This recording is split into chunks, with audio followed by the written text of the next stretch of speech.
Screw the people that call episodes 1 through 3 boring. It's good so far. And these complainers really don't know what they want. First off, they always bitch about the nanotech, even though that is just better tech overall, and Stark and others certainly should be using it. But Riri has every reason to be stuck with old tech, that's all she got. So, with her, it's back to having an old suit, and in episode 2, she was freaking carrying that around a wagon when it was in the middle of charging, because her suit doesn't have an arc reactor. So, y'all got that old tech, old suit back. Yet y'all complain.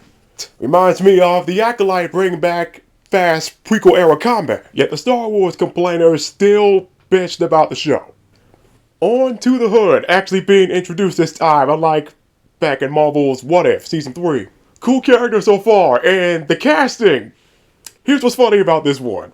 When looking up the actor, there are other pics like this. So you know what? It's cool, he still looks like the character. Just a weird gray area there. Now, the Hood is a character I only know of, mainly because of Marvel Content The Champions, honestly. So I'm curious about that. Well, the Hood, the cloak, I thought that was some Doctor Strange shit. I wasn't too far off. That thing is Dormammu's cloak. How the hell did he get that? I doubt he'll have an appearance, but something with Dormammu in the Hood, that's something for the future. And the character was a Ghost Rider at one point. And that design is so close to looking like Spawn, how the Marvel not get sued for that. So it'd be nice to see Ghost Rider Robbie Reyes versus the Hood at some point.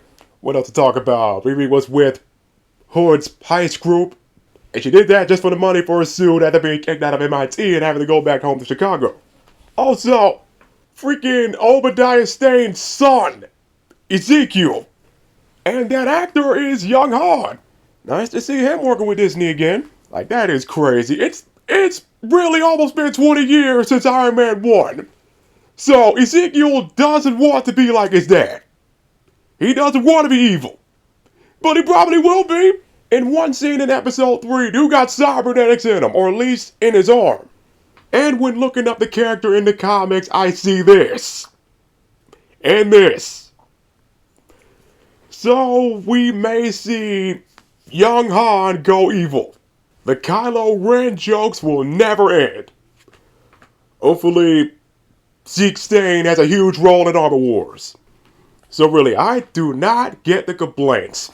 What else did the complainers say they wanted? They wanted more city-level stuff.